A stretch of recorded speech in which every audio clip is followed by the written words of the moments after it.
Hi friends, ಹೇಗಿದ್ರೆ ಎಲ್ಲರೂ ಚೆನ್ನಾಗಿದ್ದೀರಲ್ವಾ friends. ಇವತ್ತು ನಮ್ಮ ಉತ್ತರ ಕರ್ನಾಟಕ ಸ್ಟೈಲಲ್ಲಿ ಜವಾರಿ ಊಟ ಅಂದರೆ ಜೋಳದ ರೊಟ್ಟಿ ಹಾಗೆ ಗೋರೆಕಾಯಿ ಪಲ್ಯ ಮಾಡೋಣ ಬನ್ನಿ. ಫ್ರೆಂಡ್ಸ್, ನಾನು ಇಲ್ಲಿ ಗೋರೆಕಾಯಿ ಪಲ್ಯ ಮಾಡ್ತಾ ಇದ್ದೀನಿ. ಅಂದರೆ ನಮ್ಮ ಉತ್ತರ ಕರ್ನಾಟಕದಲ್ಲಿ ಇದನ್ನು ಚೌಳಿಕಾಯಿ ಅಂತ ಹೇಳ್ತಾರೆ. ನಮ್ಮ ಉತ್ತರ ಕರ್ನಾಟಕ ಸೈಡಲ್ಲಿ ಗೋರೆಕಾಯಿ ಅಂತ ಹೇಳಿದ್ರೆ ಅರ್ಥನೇ ಆಗಲ್ಲ. ಹಾಗೆ ಇದನ್ನು ನಮ್ಮ ಉತ್ತರ ಕರ್ನಾಟಕ ಸ್ಟೈಲಲ್ಲಿ ಇದನ್ನು ಮಾಡಿ ನಿಮಗೆ ತೋರಿಸ್ಕೊಡ್ತೀನಿ. ವಿಡಿಯೋನ ಸ್ಕಿಪ್ ಮಾಡಿದ ಕೊನೆವರೆಗೂ ನೋಡಿ. ಹಾಗೆ ಫಸ್ಟ್ ನಾನು ಇಲ್ಲಿ ಕೈಯಿಂದ ಈ ರೀತಿಯಾಗಿ ಚಿಕ್ಕದಾಗಿ ಮುರ್ಕೊಂಡಿದ್ದೀನಿ. ನಮ್ಮ ಕಡೆ ಎಲ್ಲ ಇದನ್ನು ಕೈಯಿಂದಾನೇ ಸೋಸ್ಕೋತಾರೆ, ಅಂದರೆ ಕೈಯಿಂದಾನೇ ಈ ರೀತಿಯಾಗಿ ಮುರ್ಕೋತಾರೆ. ನಾವು ಇದನ್ನು ಚಾಕುವಿಂದ ಕಟ್ ಮಾಡೋಕ್ಕೆ ಹೋಗಲ್ಲ. ಇದನ್ನು ನಾನು ಈಗ ನೀಟಾಗಿ ವಾಶ್ ಮಾಡಿ ಇಟ್ಕೊಳ್ತೀನಿ.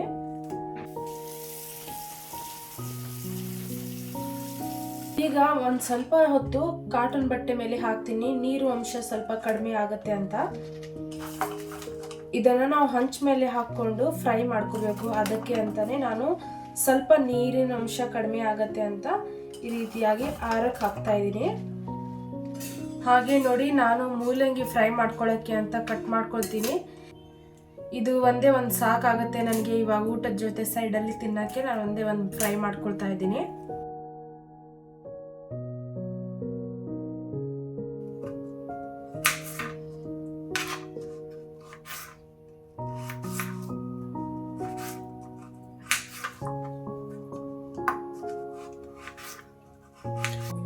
ಈಗ ಇದನ್ನ ಸ್ವಲ್ಪ ನೀರಿಂದ ತೊಳ್ಕೊಳ್ಳೋಣ. ನೋಡಿ, ನಾನು ಇದಕ್ಕೆ ಸ್ವಲ್ಪ ರುಚಿಗೆ ತಕ್ಕಷ್ಟು ಉಪ್ಪನ್ನು ಹಾಕೊಳ್ತಾ ಇದ್ದೀನಿ. ಒಂದು ಚಿಟಿಕೆಯಷ್ಟು ಅರಿಶಿಣ ಹಾಕೊಳ್ತಾ ಇದ್ದೀನಿ. ಇದನ್ನ ಸ್ವಲ್ಪ ಕಲಿಸ್ಬಿಟ್ಟು ಇಟ್ಕೋಬೇಕು. ಬನ್ನಿ ಫ್ರೆಂಡ್ಸ್, ಗೋರೆಕಾಯಿಗೆ ಏನೇನು ಬೇಕು ಅಂತ ತೋರಿಸ್ಕೊಡ್ತೀನಿ. ನಾನು ಸಣ್ಣದಾಗಿ ಕಟ್ ಮಾಡ್ಕೊಂಡಿರೋಂಥ ಈರುಳ್ಳಿ ತಗೊಂಡಿದ್ದೀನಿ. ಹಾಗೆ ಅರಿಶಿಣ ಪುಡಿ ತಗೊಂಡಿದ್ದೀನಿ. ಇಲ್ಲಿ ನಾನು ಶುಂಠಿ ಹಾಗೆ ಹಸಿಮೆಣಸಿನಕಾಯಿನೂ ತಗೊಂಡಿದ್ದೀನಿ. ಹಾಗೆ ನಾನು ಇಲ್ಲಿ ಜೀರಿಗೆ ತಗೊಂಡಿದ್ದೀನಿ. ಬನ್ನಿ ಫ್ರೆಂಡ್ಸ್, ಈಗ ನಾವು ಸ್ಟಾರ್ಟ್ ಮಾಡೋಣ. ಗೋರೆಕಾಯಿ ಪಲ್ಯ ಜವಾರಿ ಸ್ಟೈಲ್ ಅಂದರೆ ಉತ್ತರ ಕರ್ನಾಟಕ ಸ್ಟೈಲಲ್ಲಿ ಹೇಗೆ ಮಾಡೋದು ಅಂತ ತೋರಿಸ್ಕೊಡ್ತೀನಿ. ಬನ್ನಿ. ನಾನು ಗ್ಯಾಸ್ ಆನ್ ಮಾಡ್ಕೊಳ್ತಾ ಇದ್ದೀನಿ. ಹಂಚಿಟ್ಕೊಂಡು ಈಗ ನೋಡಿ, ನಾನು ಇದಕ್ಕೆ ಗೋರೆಕಾಯಿ ಹಾಕೊಳ್ತಾ ಇದ್ದೀನಿ. ಹಂಚ ಮೇಲೆನೆ ನಾವು ಆಲ್ಮೋಸ್ಟ್ ಗೋರೆಕಾಯಿನ ಹಾಕೊಂಡು ಫ್ರೈ ಮಾಡ್ಕೊಳ್ಳೋದು. ಇದಕ್ಕಾಗಿ ಫ್ರೈ ಮಾಡ್ಕೊಳಕ್ಕಾಗ್ಲಿ ಹುರ್ಕೊಳಕ್ಕಾಗಲಿ ಸಪ್ರೇಟ್ ಪಾತ್ರೆಗಳು ತಗೊಳ್ಳೋದಿಲ್ಲ ನಾವು ಹೆಚ್ಚಾಗಿ. ಗೋರೆಕಾಯಿ ಅಂದ್ರೆ ಚೌಳೆಕಾಯಿನ ತೊಳೆದ ತಕ್ಷಣ, ನೀರಿಂದ ತೊಳೆದ ತಕ್ಷಣ ಹಂಚ ಮೇಲೆ ಹಾಕಿ ಹುರ್ಕೋಬಾರ್ದು. ಹಾಗೆ ಮಾಡಿದ್ರೆ ಇದು ಬೇಗ ಫ್ರೈ ಆಗಲ್ಲ, ಹುರ್ಕೊಳಕ್ಕೂ ಆಗಲ್ಲ. ಅದಕ್ಕೆ ಸ್ವಲ್ಪ ತಕ್ಷಣ ಸ್ವಲ್ಪ ಹೊತ್ತು ಬಟ್ಟೆ ಮೇಲೆ ಹಾಕಿದ್ರೆ ನೀರಿನ ಅಂಶ ಎಲ್ಲ ಕಡಿಮೆ ಆಗುತ್ತೆ. ಆಲ್ಮೋಸ್ಟ್ ಗೋರೆಕಾಯಿ ಸ್ವಲ್ಪ ಒಣಗಿರುತ್ತೆ.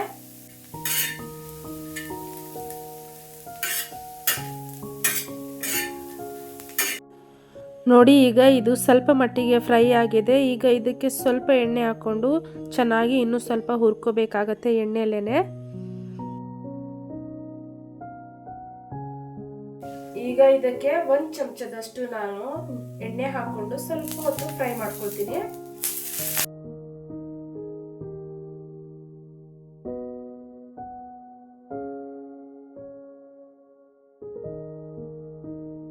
ನೋಡಿ, ಈಗ ಚೆನ್ನಾಗಿ ನಾನು ಇದನ್ನ ಸುಟ್ಕೊಂಡಿದ್ದೀನಿ, ಅಂದ್ರೆ ಫ್ರೈ ಮಾಡ್ಕೊಂಡಿದ್ದೀನಿ. ಈಗ ಇದನ್ನ ಒಂದು ಪ್ಲೇಟಲ್ಲಿ ಸೈಡಲ್ಲಿ ತೆಗೆದಿಟ್ಕೊಳ್ಳೋಣ. ನೋಡಿ, ಈಗ ಇದೇ ಹಂಚ ಮೇಲೆ ನಾನು ಇದಕ್ಕೆ ಹಸಿಮೆಣಸಿನಕಾಯಿ ಹಾಗೆ ಬೆಳ್ಳುಳ್ಳಿ ಹಾಕೊಂಡು ಫ್ರೈ ಮಾಡ್ಕೊತೀನಿ ಸ್ವಲ್ಪ.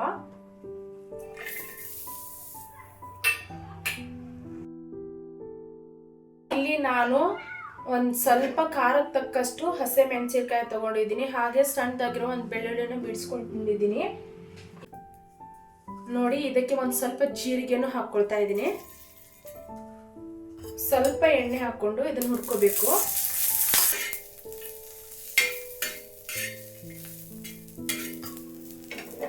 ನೋಡಿ, ಈಗ ಇದನ್ನು ಸಹ ನೀಟಾಗಿ ಹುರಿದಿಟ್ಕೊಂಡಿದ್ದೀನಿ. ಇದನ್ನು ಸಹ ತಕ್ಕೊಳ್ತಾ ಇದ್ದೀನಿ ನಾನು.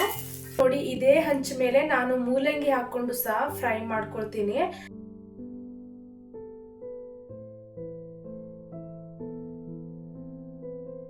ಹಾಗೆ ಮೂಲಂಗಿ ಫ್ರೈ ಆಗಲಿಕ್ಕೆ ಅಂತ ಎಣ್ಣೆನೂ ಸಹ ಹಾಕ್ಕೊಳ್ತಾ ಇದ್ದೀನಿ. ಈಗ ಇದನ್ನು ಗ್ಯಾಸು ಕಡಿಮೆ ಉರಿಯಲ್ಲಿ ಇಟ್ಬಿಟ್ಟು ಪ್ಲೇಟನ್ನು ಮುಚ್ಚಿಬಿಟ್ಟು ಸ್ವಲ್ಪ ಹೊತ್ತು ಚೆನ್ನಾಗಿ ಬೇಯಲಿಕ್ಕೆ ಅಂತ ಬಿಡಬೇಕು. ನೋಡಿ, ಗೋರಿಕಾಯಿ ಪಲ್ಯಲ್ಲಿ ಲಾಸ್ಟಿಗೆ ನಾನು ಈ ಕಡಲೆ ಬೀಜನೂ ಸಹ ಸ್ವಲ್ಪ ಪುಡಿ ಮಾಡಿ ಹಾಕ್ಕೊಳ್ತೀನಿ ತರಿಯಾಗಿ. ಆಲ್ಮೋಸ್ಟ್ ನಮ್ಮ ಉತ್ತರ ಕರ್ನಾಟಕ ಸೈಡಲ್ಲಿ ನೀವು ನೋಡಿರ್ಬೋದು, ಏನೇ ಪಲ್ಯ ಮಾಡಿದ್ರು ಜಾಸ್ತಿ ಉಪಯೋಗ ಮಾಡೋದೇ ಕಡಲೆ ಬೀಜನ. ಇದನ್ನ ಸ್ವಲ್ಪ ತರಿಯಾಗಿ ಒಂದು ರೌಂಡ್ ಮಿಕ್ಸಿಯಲ್ಲಿ ತಿರ್ಸ್ಕೊಳ್ತೀನಿ. ನೋಡಿ, ಜಾಸ್ತಿ ಪುಡಿ ಮಾಡ್ಕೊಂಡಿಲ್ಲ, ತರಿಯಾಗಿ ರುಬ್ಕೊಂಡಿದ್ದೀನಿ. ನೋಡಿ ಫ್ರೆಂಡ್ಸ್, ಈಗ ಹಸಿಮೆಣಸಿನಕಾಯಿ ಬೆಳ್ಳುಳ್ಳಿ ಏನಿದೆ ಮಿಕ್ಸಿ ಜಾರಲ್ಲಿ ಹಾಕಿ ತರಿಯಾಗಿ ರುಬ್ಕೊಳ್ತೀನಿ. ಇದನ್ನ ನೋಡಿ, ಈ ತರ ತರಿಯಾಗಿ ರುಬ್ಕೊಂಡಿದ್ದೀನಿ. ಈಗ ಮೂಲಂಗಿನ ಸ್ವಲ್ಪ ಒಂದು ಕಡೆಯಿಂದ ಇನ್ನೊಂದು ಕಡೆಯಲ್ಲಿ ಇದನ್ನ ತಿರ್ಸ್ಕೊಂಡು ಇನ್ನೊಂದು ಸ್ವಲ್ಪ ಬೇಯಿಸ್ಕೊಂಡ್ರೆ ಆಗೋಯ್ತು, ಮೂಲಂಗಿ ಫ್ರೈ ಆಗಿಬಿಡುತ್ತೆ.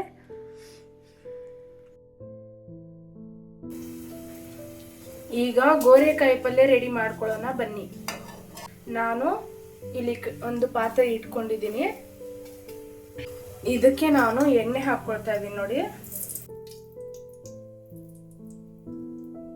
ನಾನು ಫಸ್ಟ್ ಸಾಸಿವೆ ಹಾಕ್ಕೊಳ್ತಾ ಇದ್ದೀನಿ.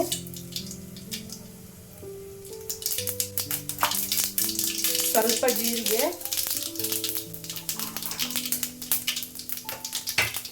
ಹಾಗೆ ಕಟ್ ಮಾಡಿ ಇಟ್ಕೊಂಡಿರೋಂಥ ಈರುಳ್ಳಿ, ಒಂದು ಸ್ವಲ್ಪ ಕರಿಬೇವು ಹಾಕ್ಕೊಳ್ತಾ ಇದ್ದೀನಿ. ನೋಡಿ, ಈಗ ಮೂಲಂಗಿ ಫ್ರೈ ಆಗಿದೆ. ಇದಕ್ಕೆ ನಾನು ಸ್ವಲ್ಪ ಖಾರದ ಪುಡಿ ಹಾಕ್ಕೊಂಡು ಮಿಕ್ಸ್ ಮಾಡಿಕೊಂಡು ಸೈಡಲ್ಲಿ ಎತ್ತಿಟ್ಬಿಡ್ತೀನಿ. ಇದನ್ನು ಖಾರದ ಪುಡಿ ಒಂದೇ ಸಲಿಗೆ ಹಾಕ್ಬಿಟ್ಟು ಫ್ರೈ ಮಾಡಿದರೆ ಖಾರದ ಪುಡಿ ಎಲ್ಲ ಸುಟ್ಟೋಗ್ಬಿಡುತ್ತೆ. ನೋಡಿ, ಈ ಥರ ಫ್ರೈ ಮಾಡ್ಕೊಂಡಿದ್ದೀನಿ. ನೋಡಿ, ಈಗ ಈರುಳ್ಳಿ ಫ್ರೈ ಆಗಿದೆ. ಇದಕ್ಕೆ ರುಬ್ಬಿ ಇಟ್ಕೊಂಡಿರೋಂಥ ಖಾರವನ್ನು ಹಾಕ್ಕೊಂಡು ಫ್ರೈ ಮಾಡ್ಕೊಳ್ತೀನಿ.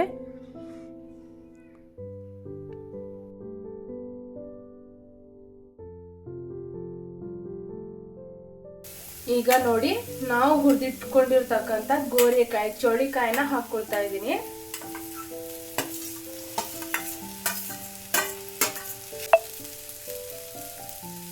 ಇದಕ್ಕೆ ನಾನು ರುಚಿಗೆ ತಕ್ಕಷ್ಟು ಉಪ್ಪನ್ನು ಹಾಕ್ಕೊಳ್ತಾ ಇದ್ದೀನಿ. ಹಾಗೆ 1/4 ಚಮಚದಷ್ಟು ಅರಿಶಿಣ.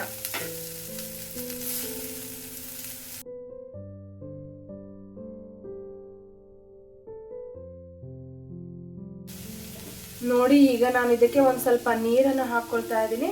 ನೀರನ್ನು ಹಾಕ್ಬಿಟ್ಟು ಗ್ಯಾಸನ್ನು ಕಡಿಮೆ ಉರಿಯಲ್ಲಿ ಇದನ್ನ ಬೇಯಲಿಕ್ಕೆ ಬಿಟ್ಬಿಡೋಣ. ನೋಡಿ, ಇದು ಚೆನ್ನಾಗಿ ಬೇಯುವವರೆಗೂ ಇದ್ರ ಜೊತೆ ನಾನು ಜೋಳದ ರೊಟ್ಟಿನೂ ಸಹ ಮಾಡ್ಕೊಳ್ತೀನಿ. ಇದ್ರ ಜೊತೆ ಬಿಸಿ ಬಿಸಿ ಜೋಳದ ರೊಟ್ಟಿ ಇದ್ರೆ ತುಂಬ ಚೆನ್ನಾಗಿರುತ್ತೆ.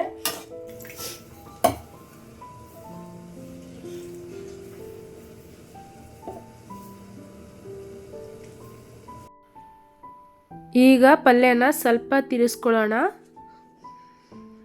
ನೋಡಿ, ಇದರಲ್ಲಿ ಇನ್ನೂ ಸ್ವಲ್ಪ ನೀರಿದೆ.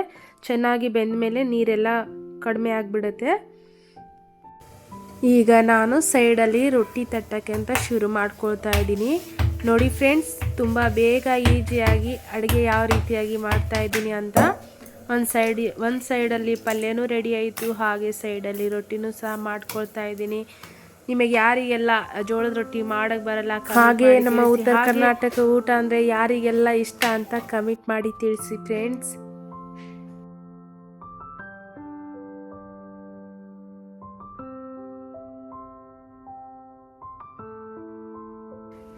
ಹಾಗೆ ಜೋಳದ ರೊಟ್ಟಿ ಅಂತೂ ರೆಡಿ ಆಯಿತು. ಒಂದು ಸೈಡಲ್ಲಿ ಪಲ್ಯನೂ ಸಹ ಬೆಂದಿದೆ ಚೆನ್ನಾಗಿ.